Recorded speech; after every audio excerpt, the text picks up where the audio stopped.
No one really denies the importance of philosophy in the life of man, but in recent times we have been brought to the unfortunate emergency of being forced to interpret a very large, good word in a way entirely contrary to the original insight which was associated with the term. We think now of philosophy as some kind of a formal instrument of thinking, and that this instrument some way lies outside of ourselves. We study philosophy, but it does not necessarily follow that we practice it or gain any direct insight as a result of the learning we accumulate. Thus we may say that for the most part what passes for philosophy today is a history of philosophic thought in the past and variously documented biographical sketches of earlier philosophers. When you read a story of philosophy today, you read principally an account of persons, not of ideas. And these ideas that they do have are associated directly with these persons. So we think of the philosophy of Hegel, and we call it Hegelianism. We think of the philosophy of Thomas Aquinas and call it Thomism. Thus we have schools of philosophy, so-called, that arise from the thoughts of men. Perhaps it would seem that there is no other place they can arise. But human beings are very strongly individualized. And when Immanuel Kant gave his philosophy to the world, we associated it with his name. Of course, we cannot avoid this entirely. We think of Platonism, Pythagoreanism, Neoplatonism. These terms are always associated with persons. To a measure, we accept this. But actually, we are dealing with something that transcends persons. Plato and St. Thomas Aquinas were philosophers because of a certain capacity within themselves. They were not philosophers primarily because they were students of philosophy. They were brought to a high place in the intellectual life of the race by their own magnificent internal equipment. And through this equipment, something was released into manifestation. Today, in most lines of thinking, we believe in a more or less accumulative procedure, and medicine is an example of this. We no longer think of medicine primarily in the terms of doctors. And while medicine has its heroes, these are not the heroes we think of when we think of healing. We think of healing as a great body of knowledge, not merely a number of interesting individuals.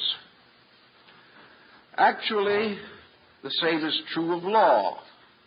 To the lawyer, there are many important legal personalities in the history of jurisprudence. But we think of law today as a great compound of knowledge, given to us over thousands of years by persons known and unknown, named and unnamed, remembered and forgotten.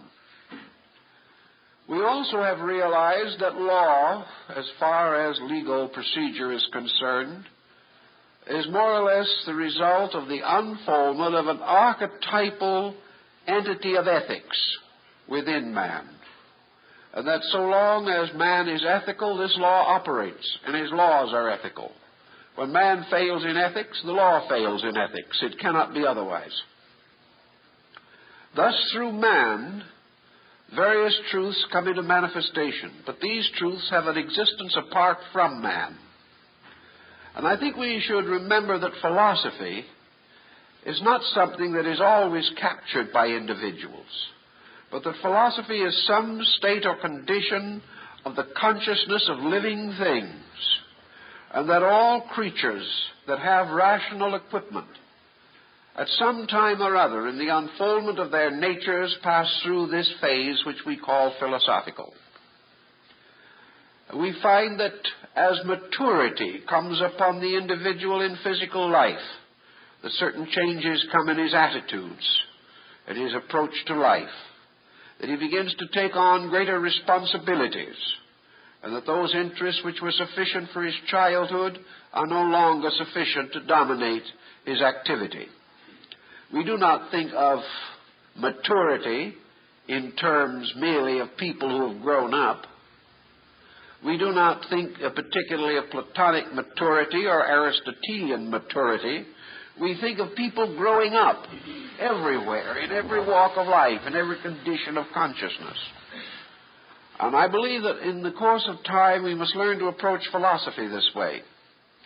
That we will no longer think of it as a traditional body of opinion, but will think about it as a living instrument available to each one of us. Truly, as in the case of most arts and sciences, we have to learn or study in order to become proficient in a form of knowledge. However, learning and study will not guarantee this proficiency. To all outside instruction must be added the internal factor of ability, or the individual must be recognized as having an aptitude for a kind of learning. It may well be that the musician will never have an aptitude for philosophy, or it may well be that an actor will never have an aptitude for law or medicine. But it is very definitely true that all human beings have a certain degree of aptitude in the use of their minds. And philosophy, therefore, is a method of culturing the minds and thoughts of men. I think we must outgrow the idea that philosophy divides into these schools and that we are only philosophical to the degree that we align ourselves with one of them. Just as today we may think ourselves religious because we belong to a certain church and doubt the religious integrity of another person because he belongs to a different church, today we have this same problem with philosophy. Those who follow the Kantian school of philosophy look with great suspicion upon the followers of Leibniz or the followers of other systems. They hardly speak the same language. So when we are thinking of philosophy today, we are thinking mostly of these great dominant systems of European intellectualism, which have dominated our way of life for many centuries. We are thinking in terms of allegiances to doctrines, and philosophy has become a vast and complicated doctrine, divided into innumerable sub-branches and divisions. These divisions being further divided and enriched by continuing contribution, so that even in this age in which philosophy is far from prevalent, we still have minor schools rising, such as, for example, our friends the existentialists. They constitute a philosophic group largely based in the philosophy of futility. This building of these schools causes us to say that philosophy comes to the person who spends a certain number of years studying the thinking of a certain person or school of persons who have lived at some past time and who have evolved within themselves a doctrinal structure relating to life and have interpreted universal existence according to a formula. If we accept this formula, we belong to their school. If we do not accept this formula, we are not welcome in that particular environment. So philosophy again becomes a selectivity among various formulas. If we find a formula that is rather pleasing to us, It is like finding a pair of shoes that somewhat fits. In this we feel a great achievement, a great victory. We are not likely to question as to why our favorite might have been wrong, nor are we inclined to wonder why he didn't study other systems, which he never mentions, or if he was thoroughly aware of some of the systems that he denounces or criticizes. We somehow, therefore, come to think of this philosophy as an available mass of opinion or belief or conviction, not perhaps entirely amateurish, because it has passed through a series of processings through able minds. And we have confidence in the philosophy because we have confidence in the ability of the thinker who gave us that particular system. It's all authority, it's all tradition. Now, we are not attacking the validity of either of these, but I think it results in a situation that is not favorable for the development of a philosophic era. The first thing you have to have in modern philosophy is an exceptionally good memory. If you are able to remember the essential elements of a system, you can probably gradually work up to a PhD. This remembering of a system does help in some respects, but it gives us the victory of having remembered. And having finally received our diploma, proving and certifying that we have a good memory, we then promptly forget about the whole thing, unless, by some chance, we decide to be a professor of philosophy. Under such conditions, we begin to teach that which we have learned, often adding nothing of ourselves, but simply parroting the original text. We go on and on and on, repeating the same words like the family parrot, with not much certainty that we understand what they mean, or have ever been able to vitalize them beyond the problem of tantalizing a classroom with difficult questions. This means that we go on through what we now call learning, and can graduate with all honors and still have no dynamic within ourselves. Instead of philosophy creating within us a magnificent adventure, it ends up in a common boredom, if not worse, because if we start to study comparative philosophy, then we find that most of these intellects violently differed from each other, that many of them held utterly irreconcilable points of view, and that you can get into just as serious a dilemma trying to reconcile philosophic systems as you can trying to reconcile political or religious systems. Instead of the end being knowledge and wisdom and insight, the end of the search is confusion. We then come to the natural problem of the doubter. When the great masters of a learning cannot agree, what shall the humble followers do? They stand by in amazement, watching their betters, as Voltaire says, throwing three-legged stools at each other's heads. There seems to be no reason why we should expect more comfort from a philosophy than its principal exponents. And as very few of them seem to have gained any comfort, we can doubt the wisdom of the entire proceeding. This leads naturally to a skepticism.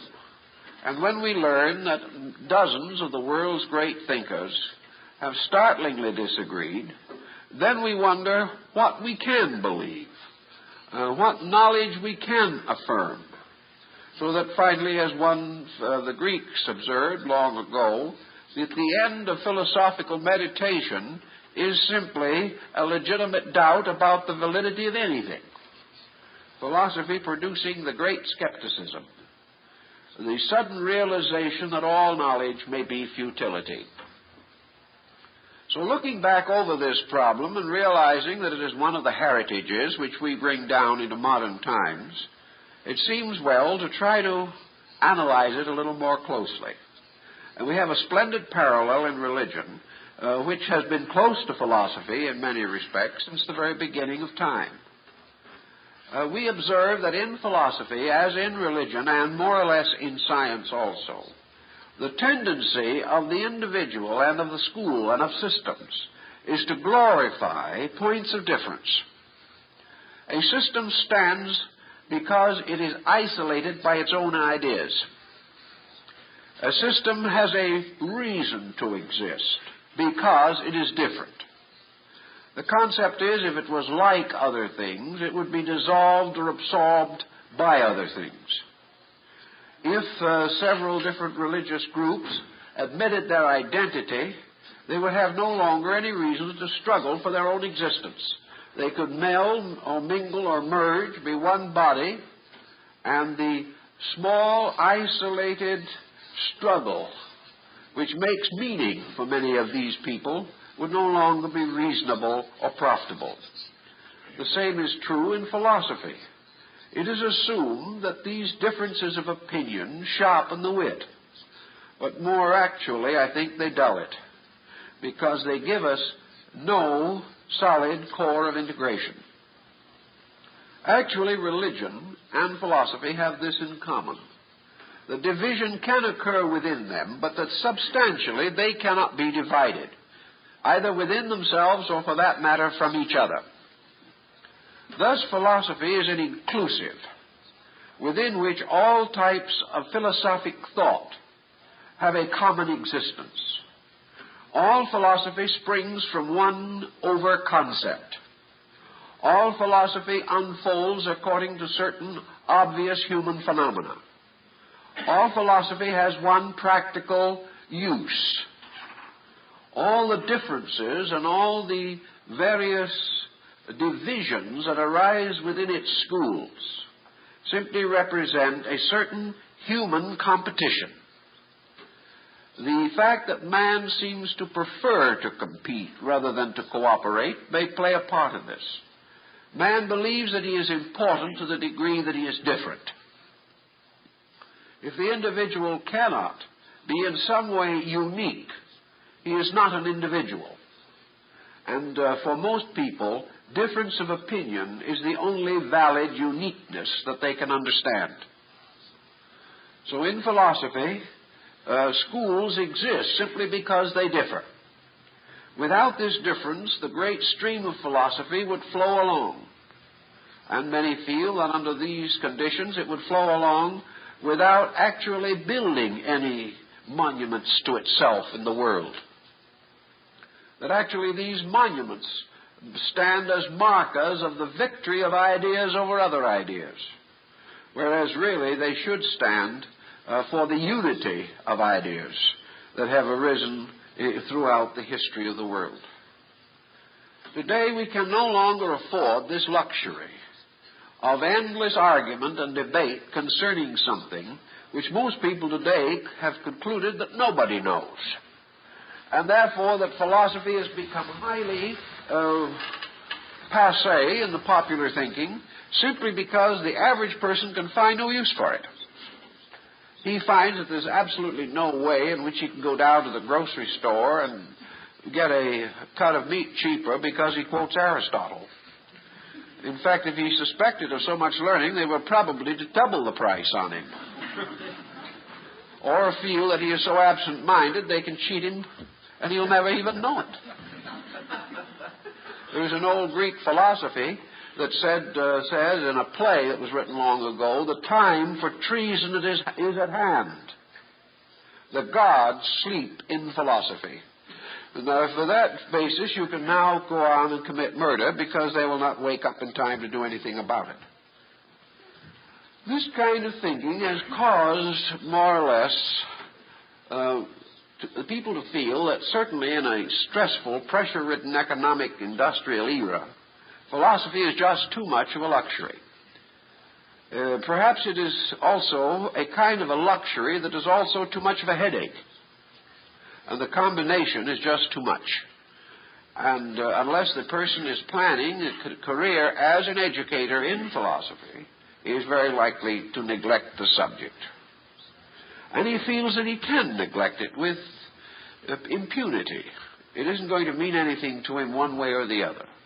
The chances of his meeting a philosopher during his lifetime, very small. The chance of selling him anything, very much smaller. Consequently, why specialize the field? This attitude probably had its best correction in Western thinking in the time of the Neoplatonists of Alexandria. Perhaps among Western scholars, the Neoplatonists were among the first, certainly, and the strongest, to point out that philosophy is not a doctrine at all. Philosophy is a way of conduct. Philosophy is a code of action. It has nothing to do with abstract speculation about infinities. True, philosophy can speculate. But unless this speculation leads to vital motion, unless our thoughts impel us to do something, these thoughts are simply impotent. And philosophy has come to be regarded as impotent intellectualism. The philosopher, enriched by maybe 8 or 10 years of specialized schooling and study, stands like the common man in a daze in the presence of emergency. It hasn't touched him. It hasn't given him this inner strength with which to create a useful life. The Neoplatonists and some others among Western thinkers, including the Gnosis, took the attitude that, to a measure, science is a kind of food for the objective mind. Man taking science into his mind, working with it, comes out with electric toasters, automobiles, synthetic fabrics, hormones, and antihistamides. At least he comes out with something. And according to the label on all the packages, these medications are effective, except in approximately 1 case out of 100. And in that case, you may get side symptoms. These side symptoms may include anything from your hair falling out to dropping dead. But that means that you are not one of the 99 who will respond favorably to this particular medication. You are the black sheep, in other words. But when all kinds of ideas go into philosophy, and somebody spends many, many years learning to be a philosopher, what comes out? Well, perhaps it is fortunate that no histamines do come out. But what else comes out? Usually, absolutely nothing. The individual does not build better mousetraps. He does not do anything that seems to cause him to be admirable or venerated. About most you can expect of him is talk. And most of the talk does not make sense to anyone else, and sometimes we doubt if it does to him. So there is this lack of productivity. Now there is something wrong in the system, or this would not happen. Because as science should lead the objective mind into creative self-expression, so philosophy should lead the subjective inner consciousness mind of the individual and cause it to manifest outwardly into his life as creative activity. In other words, a philosopher, because he is a philosopher, should be a person of action, who does things, who solves problems, who creates solutions, who leads various processes from confusion to order. Actually, your philosopher, like the philosopher king of Plato, is your ideal statesman. He is your ideal counselor, your ideal legislator. He is the ideal person behind nearly all forms of specialized knowledge. Yet today we have the specialized knowledge and nothing much in the form of philosophical insight behind it.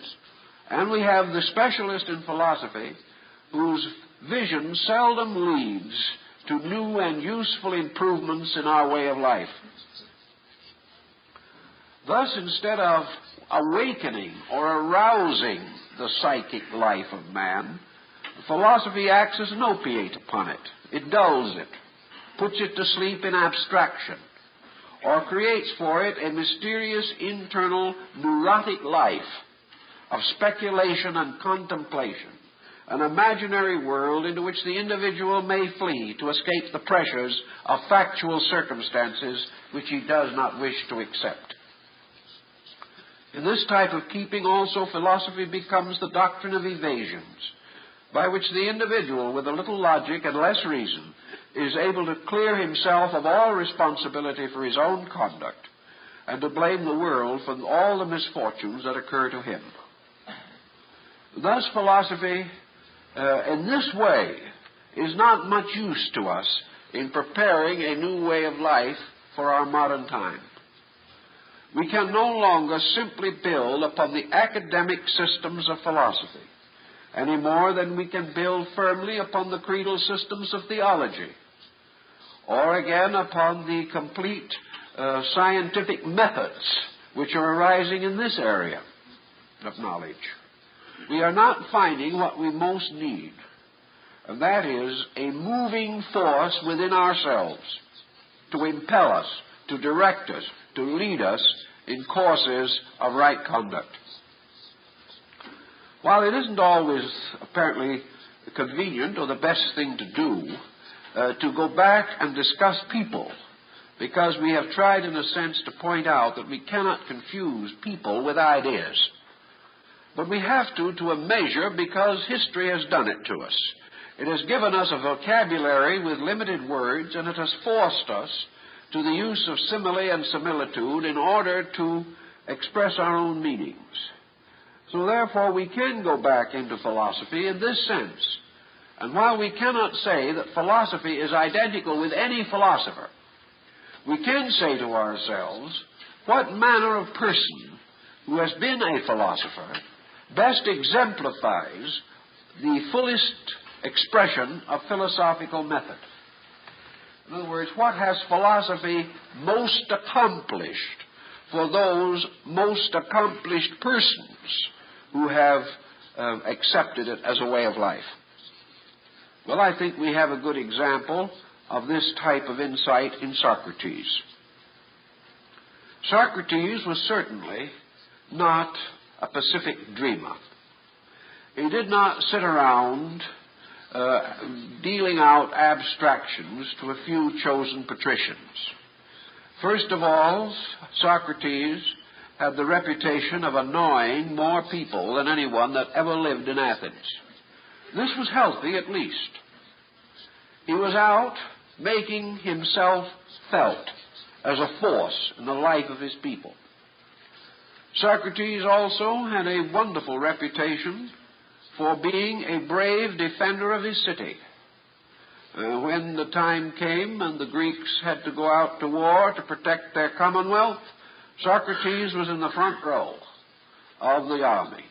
When the enemy saw him there, they divided and went on each side of him. No one wanted to face this doughty soldier. Socrates was also a man of extraordinary self-discipline.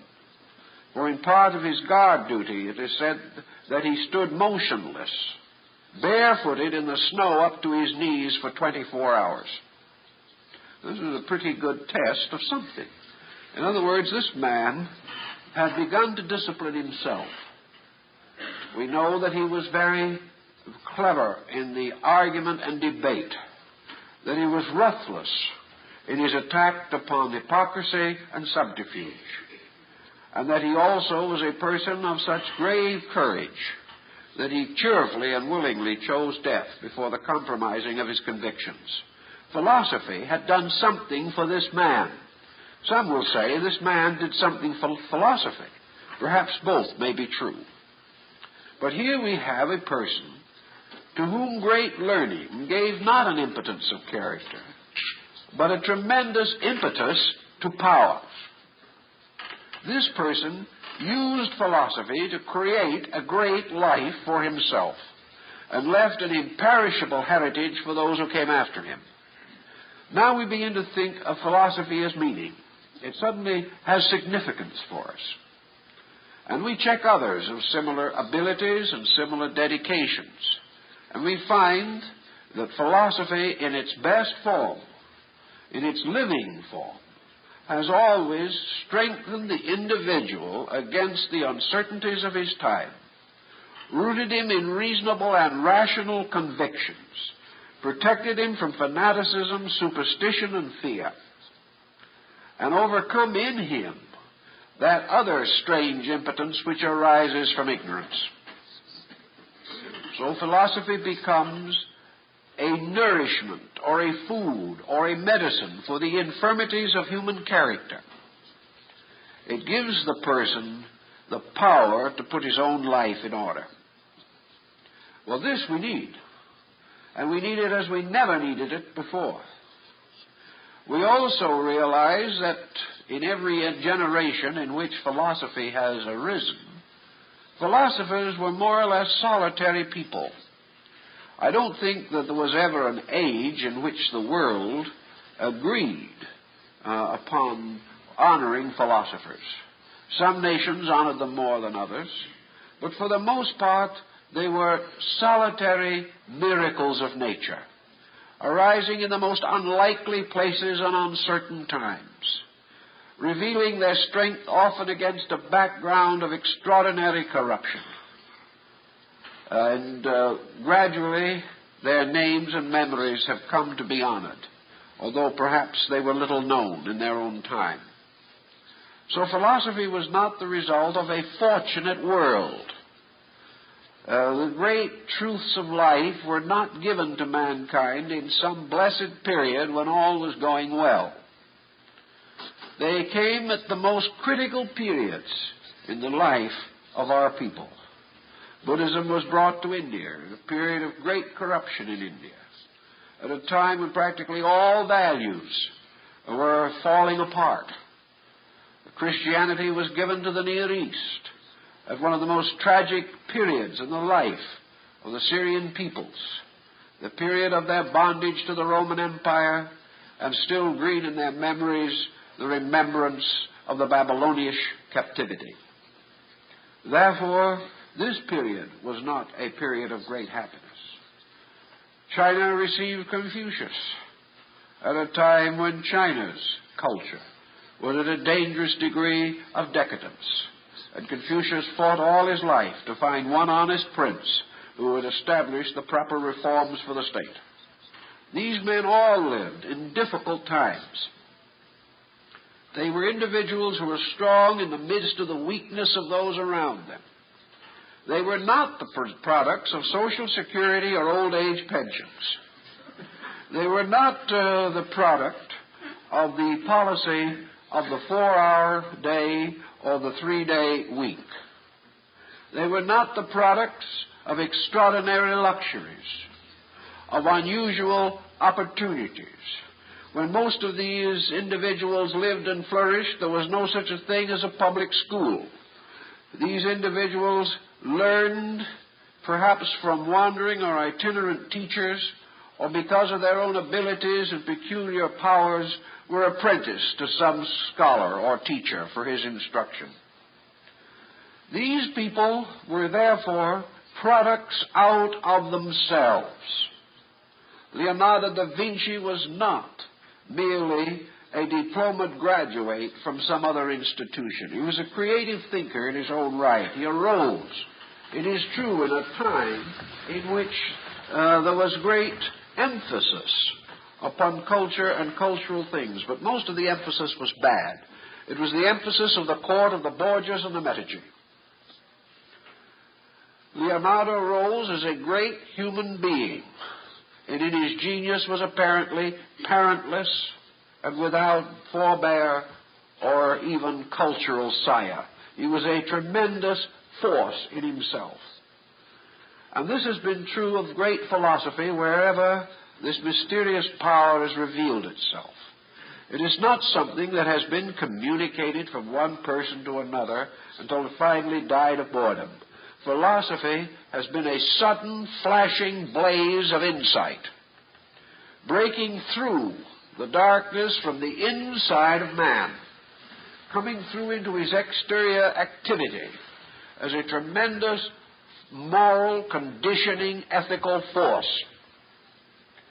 This is what we are striving to reclaim or rediscover in our time.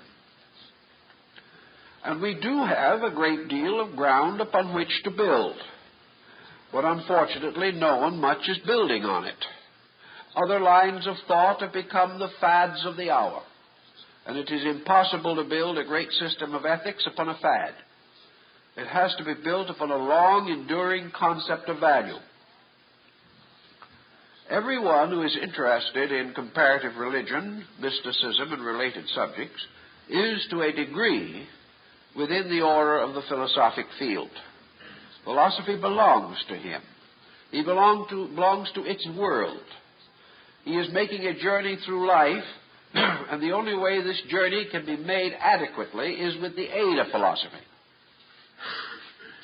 So what are we going to do about it in our daily thinking? How are we going to start in our modern world to determine what is good in philosophy? I think we have several choices. But these choices are all of them based upon something that moves in us. Philosophy is not something which we can fully accept merely by acknowledging it mentally. We can say to ourselves, I have read 20 books on philosophy, and I think this is the best one. Therefore, this one I will now accept. And as a result of that, I would like to be known from this point on as a follower of that system. And regardless of what other people think or other people like, from now on, I'm a Cartesian. I am a follower of the philosophy of René Descartes. This is wonderful, but it dies there. If we are extremely literate, we might do a new book on Descartes, which means that we will pick out quotations from older books, put them together, and write a preface. Because actually, Descartes said himself what he wanted to say, but no one has been allowed to let it rest there. And there have probably been thousands of people who told Descartes, in the form of books, what he originally meant. And the chances are he would not recognize any of them. But this is what we do. But we are now a Cartesian. And we look around us to see what difference this has made in our lives, and we see no particular difference. We still have the same appetites for breakfast. We still have the same trouble with our neighbors, and we are still rather unhappy in our employment. These things haven't changed. We get tired, worried, and frightened just as we did before we called ourselves Cartesians. So we have a new name for something. For what? Well, simply for a nominal allegiance. Some time ago, before the war, Japan was in a spot of this kind. It was beginning to develop a little international trade, and it wanted to do something to kind of build up good feeling with the principal markets. So it was brought before the Diet of Japan as to whether or not Japan would become a nominally Christian nation. Some Japanese got up and pointed out that there were nominally very few Christians in Japan, that this might present a slight problem. And the Oriental, with a naivete that was worthy of anything we can produce in this country, and that's pretty good, pointed out that it wasn't necessary for Japan to have any Christians in order to be nominally Christian. All you had to do was say what you are and keep on believing what you had always believed. It was very simple. The whole thing was purely, shall we say, an adjustment for the sake of import and export. It might be easier to trade, you see, with other people who didn't think you were a heathen. So here's how you get to be a nominal philosopher. You believe as you have always done, but you give it a new name. And as nobody else knows what it is either, you are suspected of being an outstanding example. This means that acceptance has become the key to the whole thing. But acceptance isn't anything. Acceptance is trying to hang something on the outside. Acceptance is trying to gain a new personality with a haircut. Acceptance has something to do with putting a new kind of an appearance on things, but leaving the substance of those things unchanged. And this is where philosophy has gotten a poor reputation for itself. Actually, we can study, but when we have read 25 books and we now wait in our own minds to see which one we're going to follow, or whether we're going to be followers of René Descartes or good old Bishop Berkeley and his tar water, the question that now arises is, which code of conduct do we expect to live by? This is a tricky question for most people, because they have a perfect solid intention to live by the same code they've always lived by. But it will be nice to gain a little intellectual luster and a high polish. But it's not going to affect what they do to any marked degree. There is a belief, if you study it long enough, it may sink in, but most people don't live that long, so that it doesn't sink in. Actually, if you're going to work on it this way, if you're going to take a number of books and read them, or study a nice survey of philosophy and try to decide which is the most important, then there's only one way to do this. It's not by an acceptance by the mind. The question is, if you're quite still and quite quiet about the whole thing, which of these different things you have read creates the greatest sense of aliveness inside yourself? Which one of these things suddenly restores a little faith in human nature, makes you really impelled to take a new and more constructive view on life? When you can say to yourself, yes, this particular philosophy has given me something, for from now on I can no longer hate anyone, then if it's true, then philosophy is beginning to operate. Or if an individual who has been rather fanatical and bigoted in many of his points of view says that he has found a philosophy that shows him that he was wrong, that he is admitting that he is wrong, and still more important, he has ceased doing that which he knows now is wrong, then philosophy has become a dynamic. Then philosophy is changing the person from inside himself. It has converted his consciousness, not his intellect. It has touched his emotions, by which he feels a new sense of value. It has given him a more rational group of sympathies about things, about persons, about ideas. If this has begun to operate in him, we know then what Plotinus meant when he said to the young man who came to him, "Make philosophy thy journey." Life is a journey. And this life journey is most important if it is a journey in philosophy to philosophy. If it is a journey toward greater enlightenment. If a philosophy enables you to suddenly say to yourself, I am ignorant, then this philosophy is good. It is doing something. But if after reading all these philosophies you reject all that do not agree with yourself and say, well, there's one thing that's certain, dear old Bishop Berkeley agrees with me. He must have been right. If we take this attitude, we're totally lost again. So philosophy has to be something that awakens a sleeping respect for value within the person, so that having accepted it, he can no longer be the person that he was prior to this acceptance. That for him, truly, philosophy is a new birth in time. It is a dropping away of an old self. It is a metamorphosis. It is the caterpillar truly building its cocoon and then breaking forth again as the radiant moth.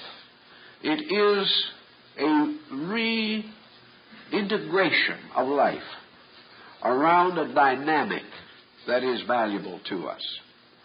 Now, what is the primary dynamic in philosophy? Well, the great purpose of philosophy which, like all ultimate purposes, transcends the capacity of any man in his present state of consciousness from achieving that purpose. But its great ultimate goal is that man shall know truth. That beyond everything else, the most important thing in the world is truth. That the truth of a thing is much more than the fact of a thing. We think we know the truth when we say that water runs downhill. This is a fact, but not a truth. A truth has to be much bigger than this. It is a fact that we have alternation of day and night, but this is not a truth. A truth is in reality and substance the internal reality or validity of a thing. The truth about it is the fact about the principles upon which it operates. The truth about it is the true reason for itself, the cause of itself, the nature of itself, and the purpose of itself, all continued or considered together as one fact, superior over fact about this thing. So truth means that man, as far as he is concerned, must know the origin of himself, his own purpose and reason for existence, and his own destiny. Man must know with absolute certainty what the power is that governs the world. He must know with certainty what the power is that governs himself. He must know what his own consciousness is, what his own intellect is. He must understand the dynamic forces and vitalities of the universe. He must have a clear vision of the eternal purpose of things. And all this must be correct. It must be above and beyond all dogma and all conflict. And it must transcend any opinionism, any selfish futility which may be in his own nature. Therefore, to achieve this state of truth, man must know. And this knowledge must be knowledge of things that are primary and not knowledge of things that are secondary.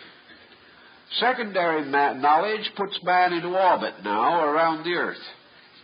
Primary knowledge puts man's culture into orbit around the radiant center of reality. Until this happens, his culture is insecure. Therefore, truth has to do with the salvation of empires. Truth has to do with the eternities of human progress. Truth has to do with the facts of survival and the inevitability of values, which are entirely beyond scientific speculation.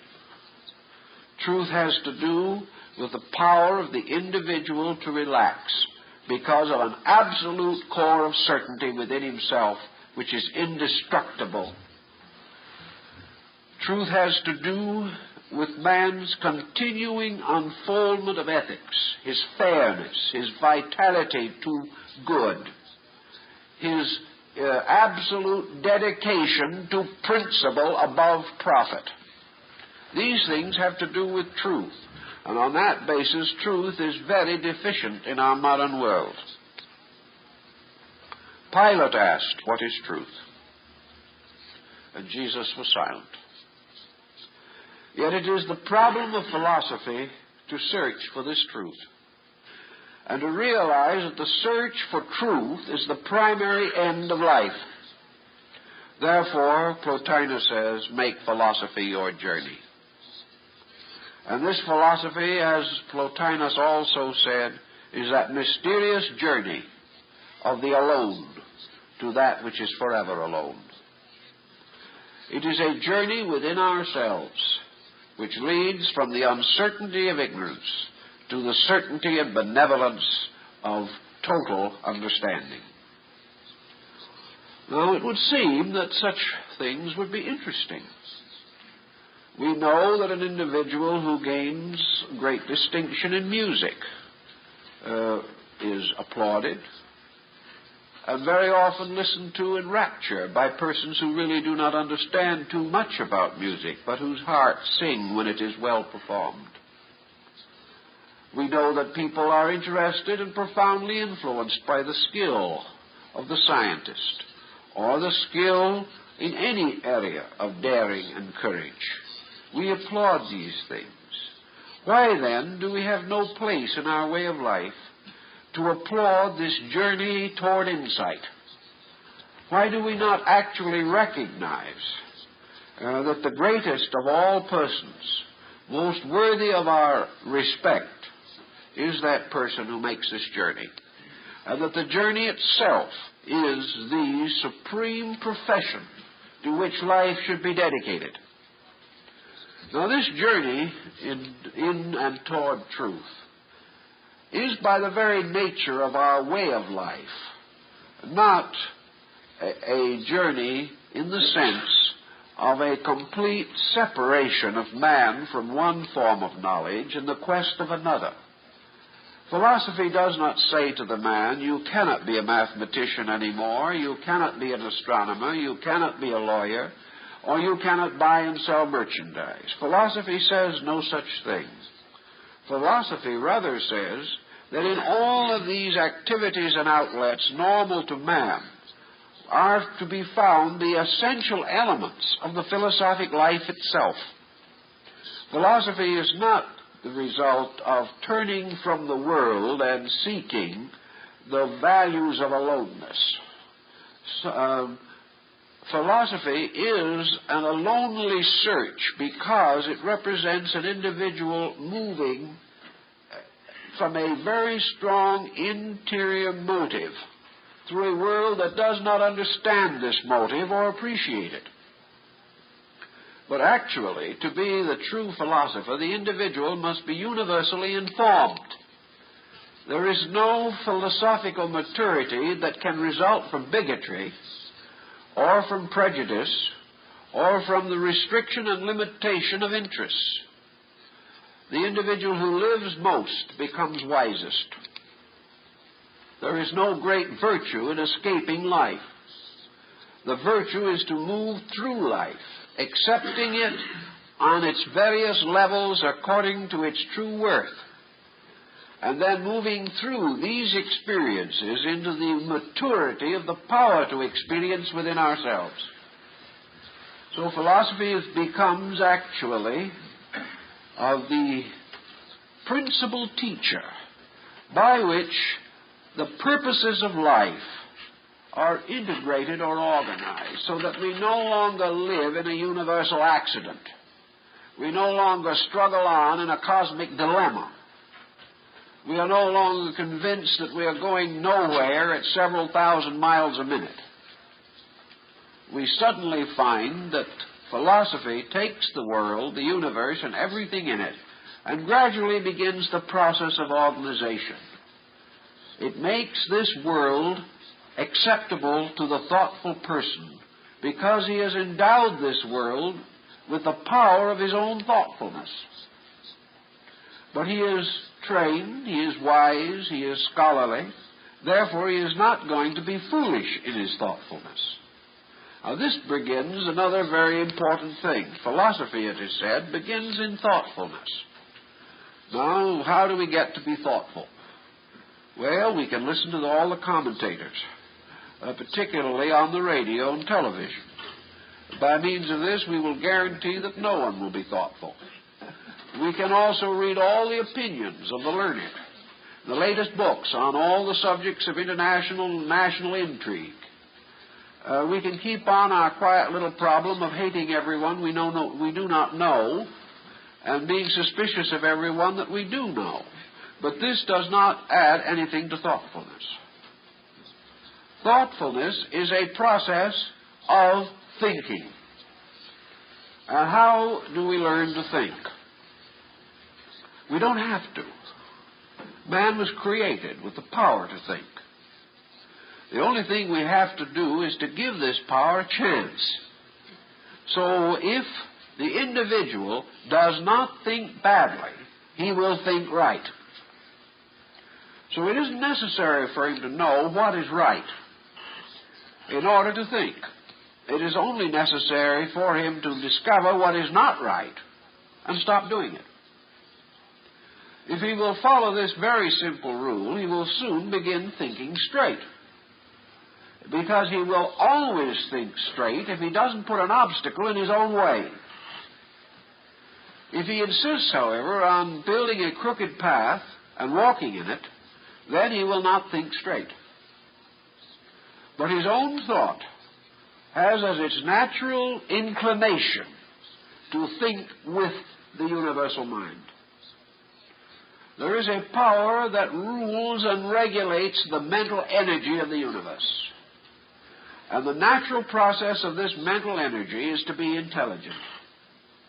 Therefore, you have to settle down to the slow and careful process of gradually indoctrinating intelligence out of this thought process. What we are really doing is taking long postgraduate courses in how to be ignorant. And when we have prevented ourselves from having a natural thought, then we graduate with honor.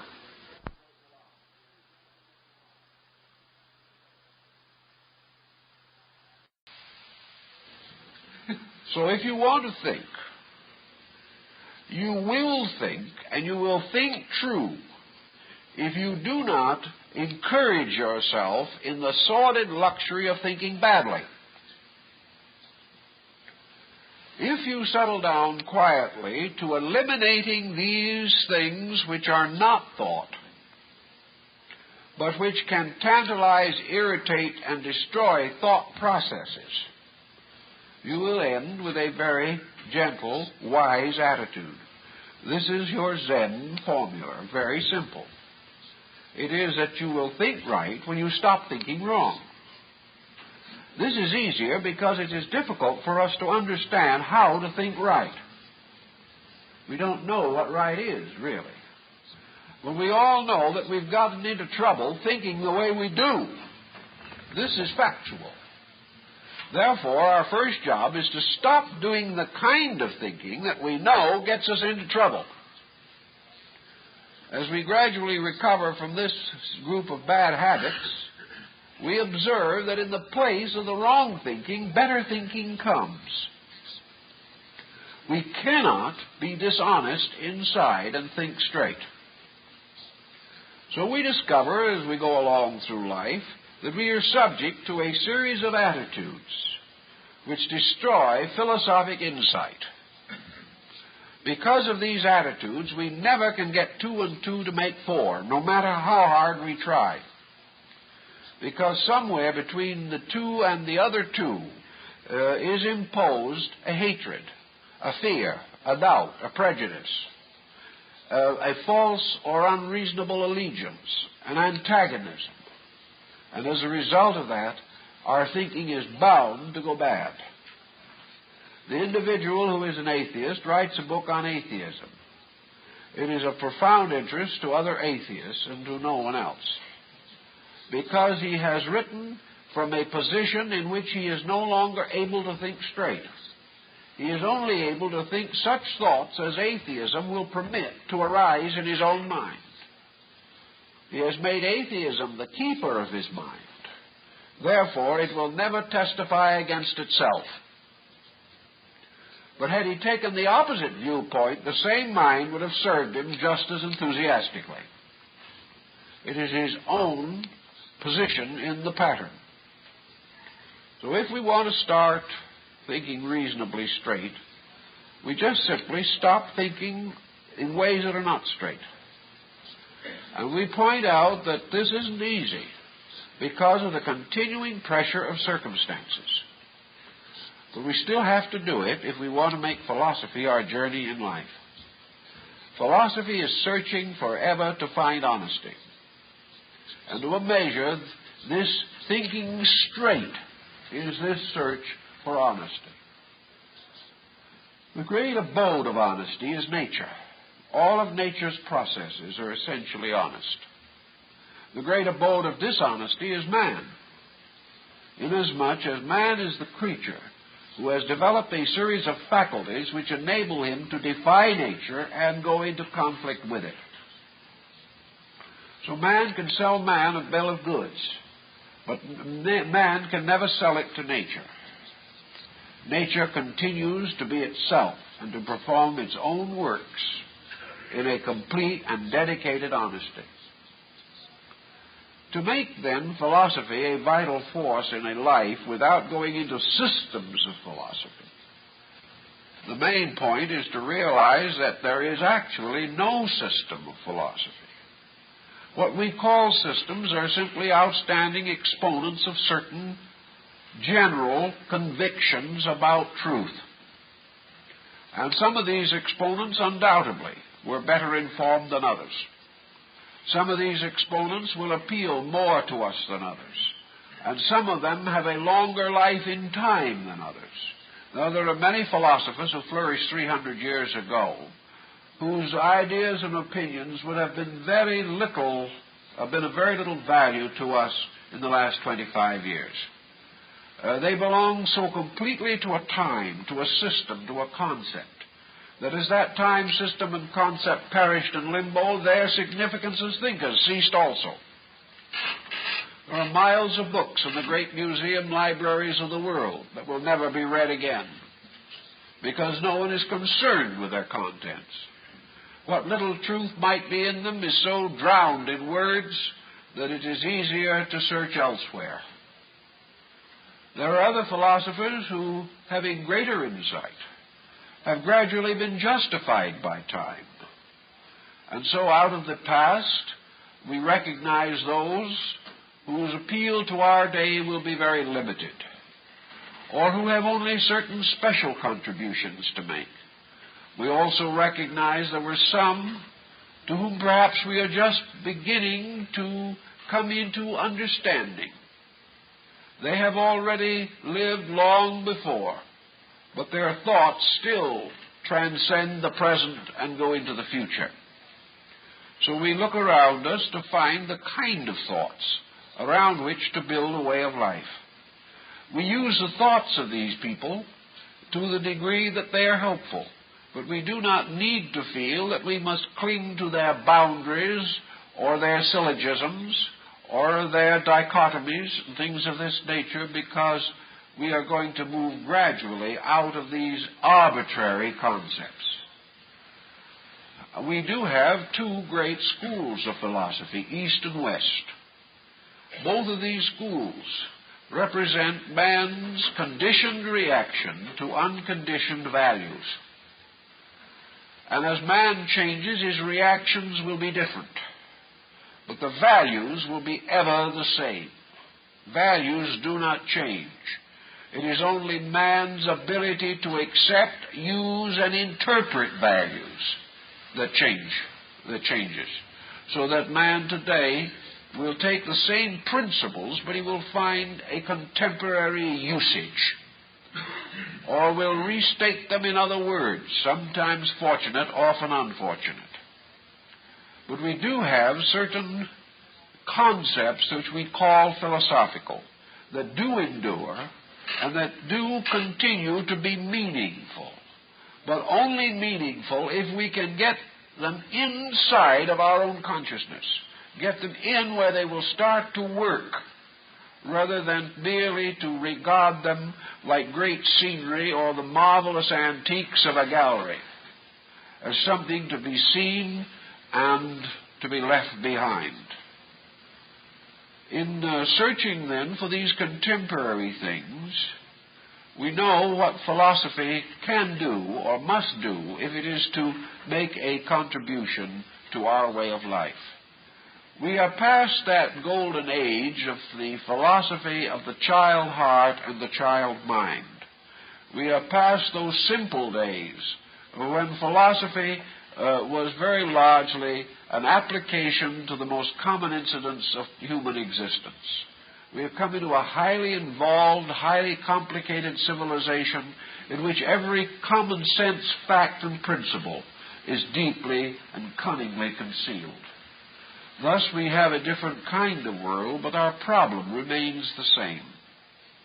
We all know today that our problem is essentially an ethical one. And ethics is one of the branches of philosophy. Thus, our great need, philosophically speaking, today, is ethics. And how are we going to get this new foundation in ethical conviction? The first thing that philosophy points out is that a need always bespeaks a lack of something.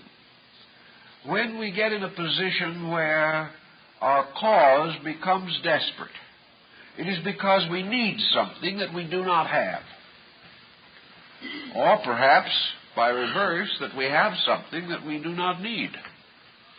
But actually, the primary point is that we are in need. Every individual in an emergency is a person in need. He may have money in the bank, but he is still in need. Consequently, an emergency can only be finally solved by the meeting of the need which caused that emergency. So we look around us and we say, what do we need? 99% of people believe that they need happiness.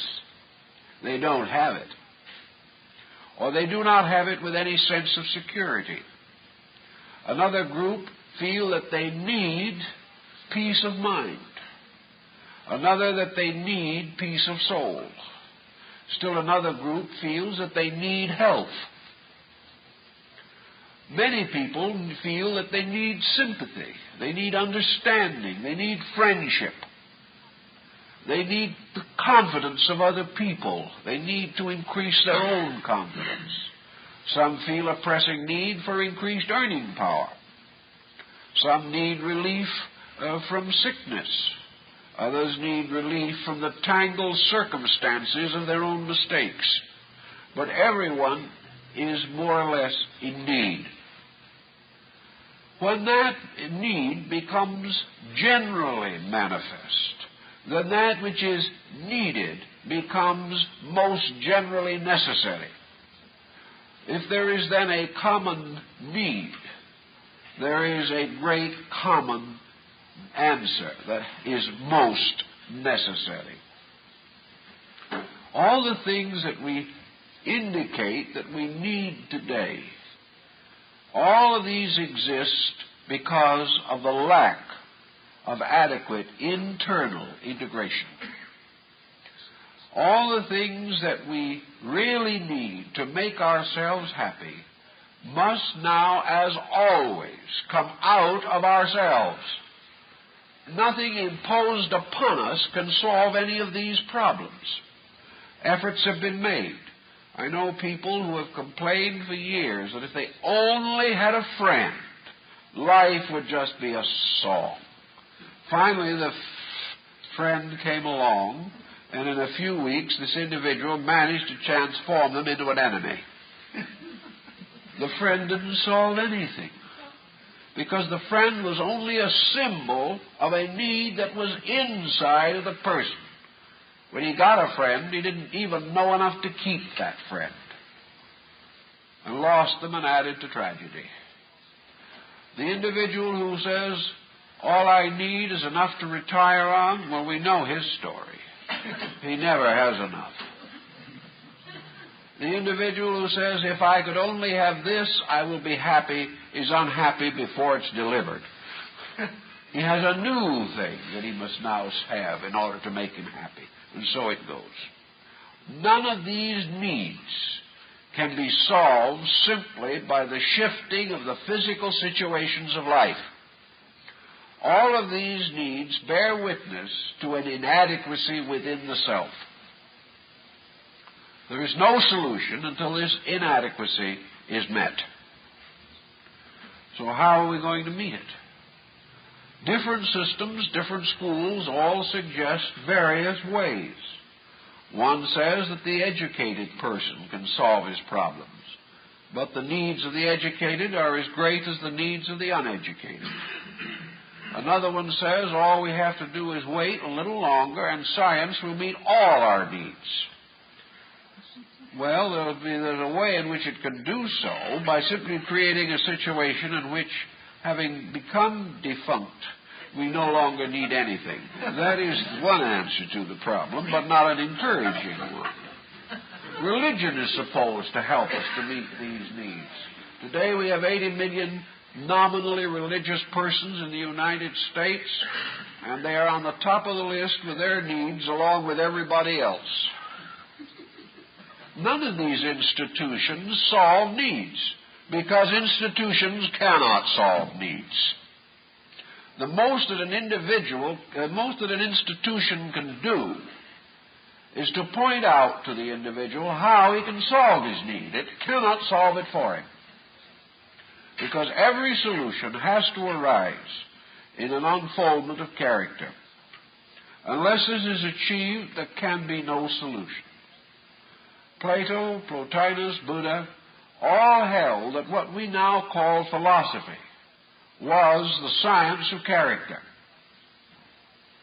That by means of philosophy, man became aware of the eternal code of existence. And that by becoming aware of this code and learning gradually to obey this code, the individual rescued himself from all need and all dilemma. That there is no other way.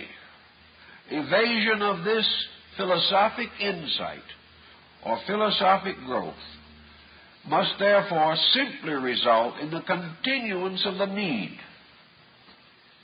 There can be no solution to the problems around man except the solution that arises through the enlightenment that is generated within man. So philosophy stands for this enlightenment. It is the particular area of philosophy to attempt the maturing of the character of the person.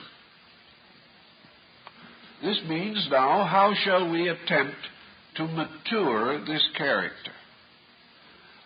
Philosophy would say that, of course, all of life should combine to make this maturing easier.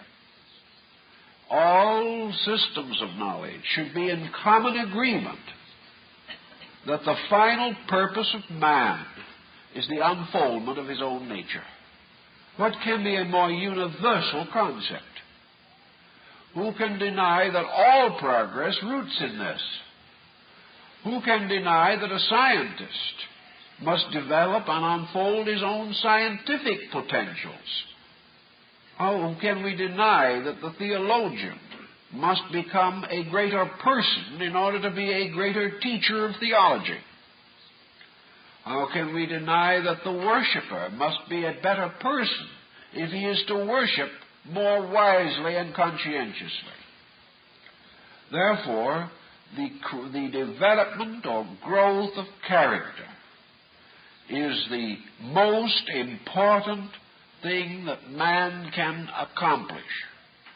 And all the defects of society are revelations in nature of the defects in man, as far as human society is concerned. There can be no remedy of this society unless this remedy moves from within man. And that is why that social revolution cannot essentially or immediately result in the improvement of the race. Social revolution is turning the barrel over and taking out the bottom instead of the top. But the same thing is in the barrel. And social revolution only assists to the degree that it contributes to human experience, and that perhaps after centuries of this struggle, we then finally accept the inevitable fact that the end of all progress is the development of human character. If this is true, and education could not deny it, although it makes little of it, why are we in this difficulty? We're in this difficulty because every institution that is necessary to enlarge and promote the advancement of character is under the control of individuals of inadequate character.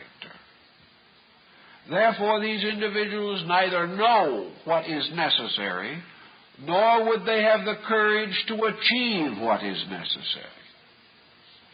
Thus, the very instruments necessary for the fulfillment of our character needs are in the keepings of individuals who are unable to use these instruments for the purpose that was intended. This means that instead of being able to start at the parent's knee in the mystery of the growth of character, the individual has to start after he leaves school, because schooling will not bestow it. This perhaps is part of nature's evolutionary procedure. Thousands of years ago, when man was less mature, actually, psychically, than he is now. Well, while we are confused today, we are confused on much bigger and better things than our ancestors were, and that means that our confusion is more perfect and more colossal.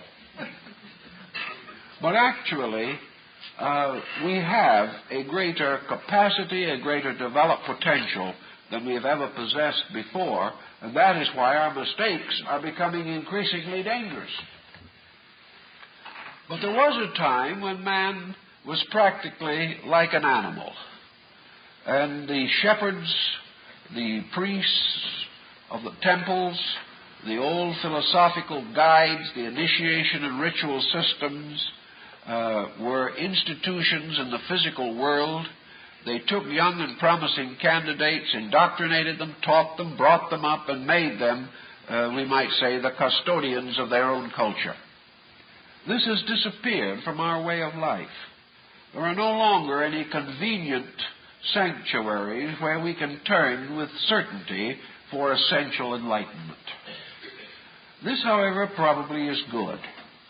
It simply is telling us, in our quiet way, that we're supposed to be able to take care of this ourselves by now. That the individual is given the greater opportunity and the greater inducement, the greater reward, which will result from making these decisions as a result of personal need. But we are all suffering from the same problem that children in school suffer from. A child going to school and studying with its classmates manages to maintain a certain score or average simply because of the pressure of the group around it. Take this child out of a compulsory educational system and let it try to study by itself when it pleases, and the child will get nowhere. Even the adult seldom does. It is only a great dedication that will cause the adult to stay with any program of self-improvement with the same dedication that would be evident if he was attending some institution of learning. So it is harder for the average person to discipline himself than to be disciplined by a formal structure existing around him. But in the search for value today, in the search for this necessary thing, each person has to take over the job of his own education. He has to come to the conclusion that there are these needs and that he will do something about them. If he doesn't come to this conclusion, he will drift along and die in the same needs he has now. After a while, his complaints will no longer be heard, but this is not the sign of his spiritual victory, but the victory of the mortician. This means that we go out of this life and cease to irritate others, but in all probabilities continue to irritate ourselves in the hereafter. Unless these needs are met, there is no solution. Somewhere along the line, philosophy has to move in upon each of us. Perhaps it is the rather simple idealistic philosophy of Emerson that moves in, a very gracious New England philosophy, but a philosophy that had a great deal of real value in it, because it was a philosophy of a dignified human being living a dignified existence. It was a philosophy of an individual who not only dared to be an individual, but found the experience not only a gracious one, but others around him found it also quite gracious. Here Emerson was studying Indian philosophy, yoga, Vedanta, and the Bhagavad Gita, at a time when certainly his neighbors in Concord, Massachusetts, didn't know what it was all about. They all said that Dr. Emerson was a strange one. They always referred to him as a strange one. His servants thought he was still stranger. His family was never very sure about this rather austere, tyrannical, but highly benevolent character that lived among them. He was just a strange one. But when his house burned down, the whole town got together and rebuilt it for him. They liked this strange one. He was a kind of a nice, interesting, friendly problem. He was always something to talk about, and he didn't care. When they were talking about him, they were leaving some less fortunate soul alone. So they rebuilt his house for him. And he lived in the quiet shade of the family elms to leave a wonderful heritage of quietude, of benevolence, of mature thoughtfulness, and to really be the leader of this great Emersonian group that represented some of the finest men and women of letters that our country has ever produced. But it was a gracious kind of understanding that was built upon an acceptance of universal law and a little quiet Hinduism sifted through Unitarian theology. It was a beautiful mixture. But nobody at that time knew enough about either Hinduism or Unitarianism to know that either one was not orthodox, which was a delightful situation. And Emerson remained an enigma, just a strange one. But his strangeness has enriched our way of life immeasurably. If we could always be just a little of this graciousness and the strange one at the same time, we wouldn't have many enemies, and if our house burned down, some would probably try to help us build it again. This philosophy does not actually make people dislike us. It may make them wonder a little bit, but if we are gracious about it all, and don't parade a lot of knowledge we never attempt to apply ourselves, we will be accepted, even enjoyed, be a cherished source of conversation, and perhaps will leave behind a heritage of value to others. But we have to start somewhere. And to start in this philosophical journey, the Zen theory probably is about as good for Eastern or Western man as any you can think of. The beginning of philosophy, then, is to sit down and think a few simple things through. Thinking them through with the mind freed from prejudice, freed from false addictions and adherences, from detachments and attachments both. And the individual can sit down and think very definitely something like this. What do I really need? Some people will say, well, almost everything. Perhaps we're afraid of old age. Perhaps we're afraid of poverty, afraid of pain, afraid of sickness. These different needs all come moving in upon us. But as one old gentleman said, who finally worked these needs out to his own contentment, he said, there's one thing I finally decided after 10 years of suffering, namely that no one is going to starve to death in a welfare state, so we can relax on that one. Now, there are things like this that then can burst through. They're very homely things. But they may take our minds from problems that are not really very solvable and put them onto problems that are solvable. 9/10 of people who after 70 or 65 have a lot of trouble getting along are people who were a little difficult to get along with before they were 65 and 70. The root of the problem goes back. Lonely people are, for the most part, people who have never had the knack or the understanding to build strong relationships with life. And as various conditions shift around, these people find themselves more and more isolated. But this isolation is due to character and not to circumstance in the majority of instances. These things can be controlled and directed and thought through if we want to. And when we get to thinking things through, we get to be philosophers.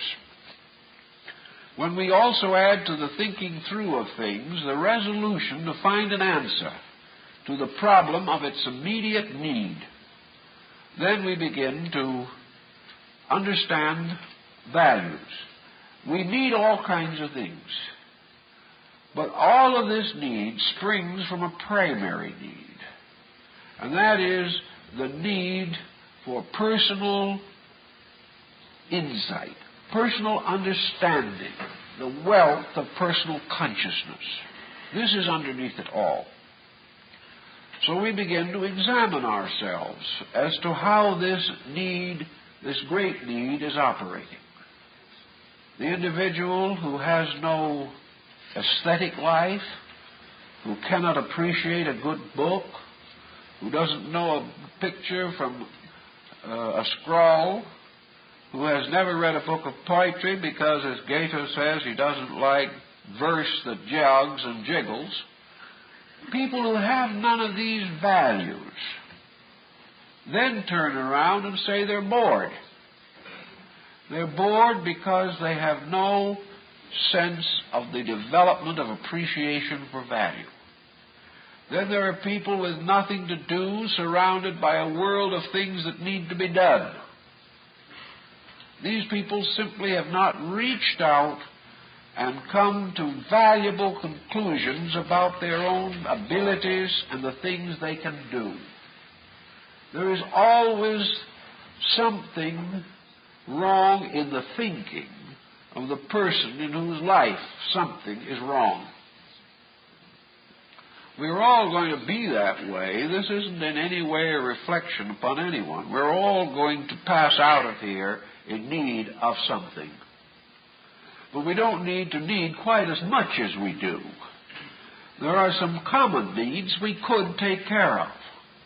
And we think of these needs only in terms of poverty. But the great poverty is poverty of consciousness. And when we are poor in consciousness, we are poor indeed. And most of us are poor in consciousness because we are poor in our deeds. We haven't gotten out and done things that needed doing. Getting down to our quietude and trying to think the thing through philosophically, we have to come, ultimately, to certain recommendations about our own conduct. If we do not, then we have simply been lying to ourselves. But if we have tried sincerely to be honest, we know there are things we are doing poorly that we should be doing better.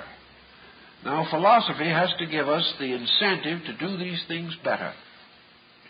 It has to do so because it is reasonable. Because philosophy moves the entire process of life from accident to purpose. Nothing remains left to chance anymore. And having luck removed from our way of life, we have to substitute merit. There is nothing left. So we move gradually on the merit system. We come to the conclusion that whatever we want, we must work for. And that whatever achievement we attain must result from an appropriate amount of effort directly imposed upon this project. If, for example, we say to ourselves, I would like to look forward to the last 20 years of my life being happy, well-adjusted, useful, cheerful, reasonably helpful years. This is a big thing to ask for. We're asking for much more than $1 million, because $1 million cannot produce one of those factors. We're asking much more than fame or high office. We're asking about all that is good in life and all that life of value can bestow upon us. We are asking to be able to draw out of the bank the most valuable resources on earth. Therefore, we have to make some kind of a budget plan or something to get these resources. When we're buying a home, We go in debt and we pay and pay and pay for 15 or 20 years, and by the time we get it paid for, it's fallen apart. But we think nothing of this. We're buying a home. This is a noble experiment, a noble purpose. We may die before it's paid for also, but we're still buying a home, somebody's home or for somebody. We don't know just who. But we don't think anything of going without a lot of luxuries month after month in order to make that payment, in which the first 10 years is mostly interest. How do we expect, then, to build a character without some effort to set up a system of payment? If we are willing to work hard in order to earn enough, to spend enough, to keep ourselves comfortable, how do we have to prepare to keep ourselves wise? A lot of people believe that they're born wise. The only difficulty is they're never able to prove it. Actually, we are born with the potential of building these securities we need. But if we just don't do anything about them, we will never have them. An individual who doesn't build a career may drift through 20 jobs until he reaches an age when he's no longer employable, and then he sits down and begins to wonder what happened to him. Same is true in the problem of character. An individual doing nothing with character, doing nothing to build it, drifts along until he gets himself into such a horrible problem by his own compromising and his own ignorance that there's just no way out. He is completely floored. He has never built anything, therefore he never has anything. So character begins wherever we discover we need it, and begins by setting up a regime in us which we have to live with every day. And if we work at character as hard as we work at profits, we will end up with the profits of character. This doesn't mean we neglect the other, because fortunately they do not actually conflict. No one says a good businessman has to have a vile temper. No one says that a good mother has to be a gossip. These do not conflict. Character is the building of an inner life that parallels the development of our outer life, and perhaps should lead it and inspire it. But if we want to have this happy last 20 years of life, we have to build for it. We have to start in as soon as we can. It wouldn't be too late if we started it near the end. It wouldn't be too soon if we started the day we were born. But whenever we do start, we have to work with it as assiduously as possible, giving constant, constructive, kindly, happy thought to the building of this destiny that we want. And we have to do it by enriching friendships, by building the faith of other people, by bringing into the lives of our children values so real that those children become very closely and deeply attached to us, by natural and proper attachments and not by the forceful attachments of duty and discipline. We have to maintain a certain equity in our spending, in our saving, in order that we may have reasonable probability of attaining the end that we want. We have to also increase the insight of our inner lives, so that as our physical activities become more restricted, our inner life takes over, and instead of aloneness being lonely, aloneness is a magnificent adventure in the use of the stored-up inner consciousness which we have been accumulating through the years. Now, some will say this is a pipe dream, but there are people who do it, and these people win. The one who doesn't win is the person who doesn't do it. So you can start at any point to begin to plan a reasonable life. And the planning of a reasonable life is the highest form of philosophy. And all that philosophy and all its academic measures can possibly provide is some help, some incentives, some enlightenments some rules and regulations by means of which some of these things can be estimated more correctly.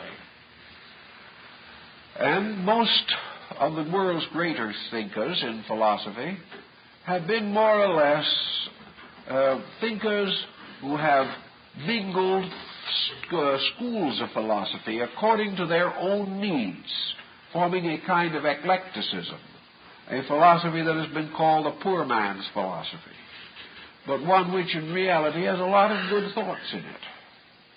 Let's, for example, say an individual wants to know how he should conduct himself. How should you act? Well, Immanuel Kant's categorical imperative still remains as one of the best definitions of that. If you want to know how you should act, all you have to say, if the way I conduct myself became a universal procedure and everyone acted the same way, would this constitute the greatest good for all? Well, that's a good question. In fact, many people feel that it is a far truer and greater statement than the Golden Rule. Because people may not want you to do to them what they are doing to you. That's quite not necessarily a good practical notion. But if the way you acted became the code by which everyone acted, would you be happy in the system? If your conduct returned to you from everyone you knew, would you say, my, what a nice lot of people? Or would you say to yourself, I hope I never see them again? If you carry just a little story to someone else, would you like everyone in the world to be carrying stories about you to everyone else? Would you want to have that kind of thing the way of life? If you nag a little more than is necessary, would you like to live in a world in which the echo of nagging is never missing from the hills? Would you like to live where everything is echoing and re-echoing one nag after another? If you are trying to get along at someone else's expense, would you like the whole world to be trying to get along at your expense? If you don't care for somebody and you're living with them only because it's profitable, would you like all the world to do the same thing and maybe do it to you? These are questions. And I think Kant has a rather good answer. Now, that's the way philosophy can sneak into a situation and give you a little help. Schools of philosophy can say to you, here are rules. If you think these rules through, you'll probably do fairly well. Therefore, we can go to another problem of life, and we can say, according to philosophy, what is the highest virtue that a person can practice? And Socrates answers that question by saying that the highest virtue that a man can practice is to be himself, to be his real self. Now, if you say to yourself, well, if I practiced being myself, there wouldn't be much virtue in it, that tells you the answer. That unless you can be yourself and at the same time be the best person you can think of, if in being yourself you are less than virtue, then you have not cultivated the greater virtue. Now, someone else will say, if I'm supposed to change my habits, which habits should I change first? Pythagoras says, change first that habit, the changing of which will change all other habits. In other words, you can start cutting one leaf off the tree at a time, or perhaps you can try to become a more moral person by the famous procedure that was used in bobbing the cat's tail, cutting off a little at a time so it would hurt less. This procedure is what most of us try to do. We say, well, I'll get good by degrees because if I go too fast, it's going to hurt too much. So in that way, no good is ever done. But if we have to correct some vice in our nature, what vice should we correct? By the correction of which we will correct most other vices. Buddha answered, selfishness. If you can get rid of that, you can get rid of most everything.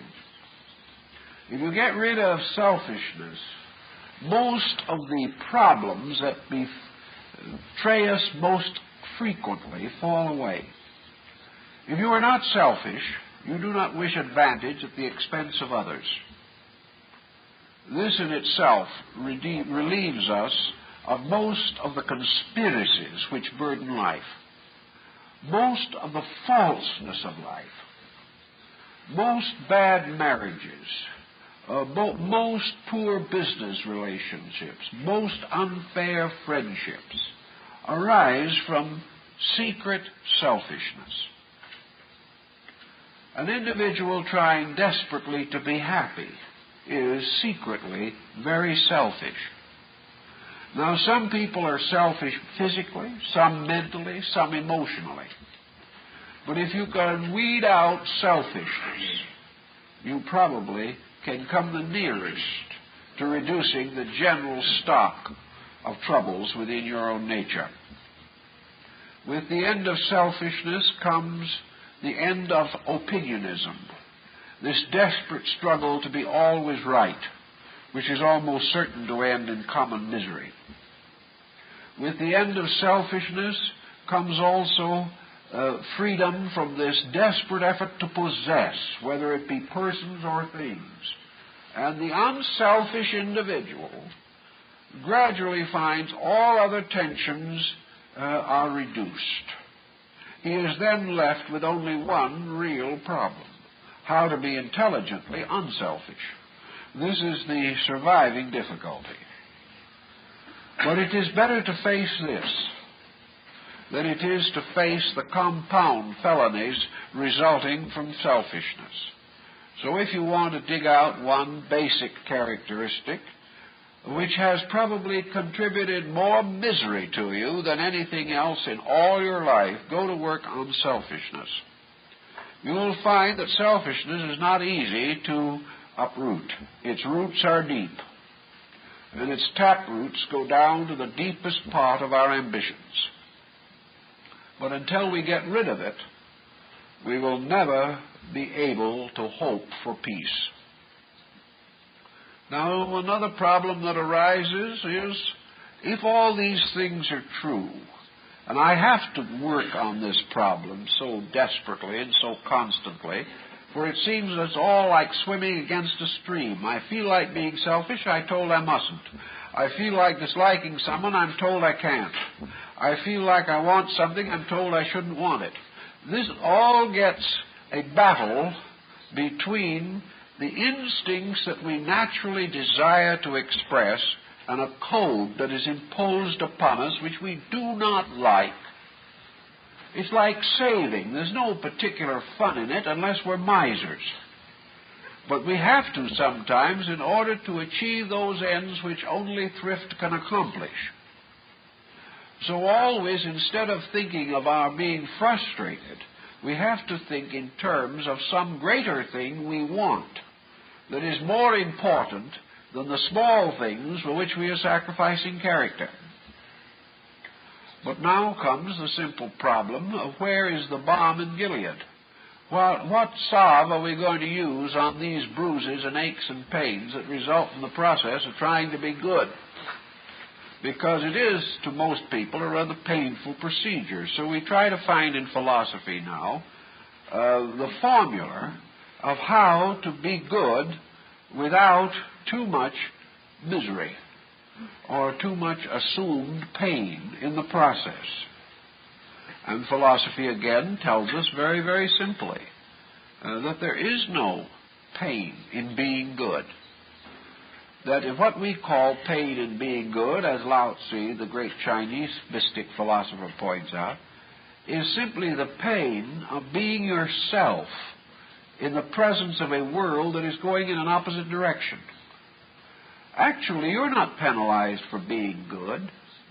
You penalize yourself by looking around you and saying, look at all these people doing what they want to do, and because I'm a philosopher, I can't do it. It's a perfectly desolating state of affairs.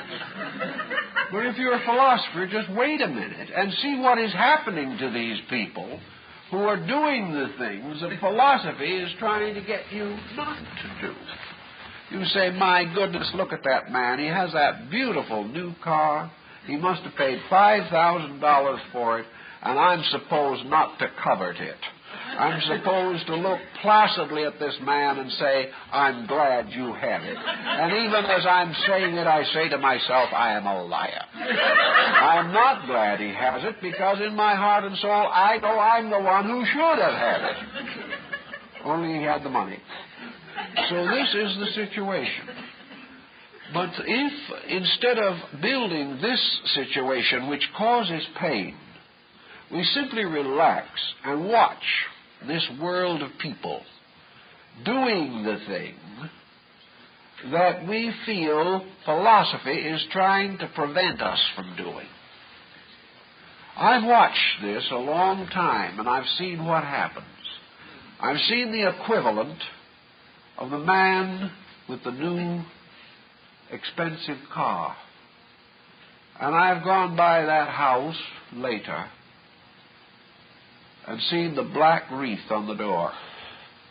This man with the new car, the expensive home and everything, dropped dead one afternoon in his office. This is what we've been deprived of, not the car. We have faced the horrible misfortune of not being able to drop dead at 47. Because his way of life that resulted in this particular pattern, which to us seems so wonderful, was the way of life that destroyed him. For many years, an individual lived in continuous envy of a very wonderful family living next to them. This family must have been a family of great means, because servants did everything. The lady of the house was only seen flittingly, moving from one magnificent room to another. Everything was very solemn, very snobbish, very set apart from everyone else, and the neighbors were just one mass of gossip. Here was an individual that must certainly be living the life of a royal princess. When the truth finally came out, the woman of that house was a hopeless alcoholic who was in delirium tremens most of the time, and finally committed suicide. The reason she never came out was the fact that she couldn't walk straight. And all the envy went up in bubbles. It is the same with everything. We look out at these things, and then philosophy says, don't envy this one frame of a large picture. Look the picture through. You will then see that the only individual to whom you can direct envy is the man of character. He is the only one who in the end will come to anything worth envying. And that person you can be. That all these little things that seem to be so worthwhile that we hate to give them up are actually the very things that are giving us our heartaches. That therefore we're not losing anything. It's no problem of regret. It's a problem of getting our minds onto a different level of value, in which that is regarded as worth emulating, which itself is the greatest good. Because it is only in that way that we can solve things. Now, it's nice enough to try to be acceptable by everyone else. It's wonderful to try to be regarded as a popular member of the community. It's wonderful to be in fashion and be in style and be, as they say today, on the top of the heap. But when you make all these sacrifices to the insanity of the time, and then something goes wrong with you, who cares? Who is going to come forward and say, well, you tried to be one with us. You made a splendid showing in doing the things we all do. Therefore, now in your emergency, we'll all get together and get you out of it. Do they ever say that? No. They only simply say, poor old Joe, it served him right. He drank too much. Of course, we made him do it. But he let us make him do it. Now he's gone. It's his own fault. He shouldn't have done it. So the rest keep right on going, doing their own way. The company gets a new sales manager, and everything goes on as before. The sales force makes an alcoholic out of the manager and then replaces him. This is the reward we get for being one of the good sports. Nothing. But we try our best to be like everybody else, and our only reward is that we are just like them. And what happens to them, we find out when we read the morning paper. So philosophy says, think this through. Use common sense, think all these things through. Philosophy gives you the power to sit down and think things through. And when you do this, you're not going to say philosophy is a burden on the spirit. You're not going to say it keeps me from doing the things I want to do. Rather, we are going to suddenly realize that it is a very delightful and helpful friend. Someone who really has our good at heart. Because wisdom has the good of all things at heart, and at mind also. And that all it's doing is asking us not to do the things which create the great need, the misery, the sorrow, with which otherwise we will be suddenly faced as a result of a careless attitude toward life. So I think that in this sense, philosophy can help us now. Not as a system of jarring beliefs that will never be reconciled, but as an approach to life, an organized thoughtfulness by which we think all things through, weigh all things with the faculties that have been given to us, and cling joyously but firmly to that which is good. In so doing, relieving ourselves of most of the disasters which might normally make our lives miserable. If we can get some of this thinking done, I think it will help us in this time, in this critical time, to face living. Well, it's also a critical time to go home, so I better stop. I will see you next week.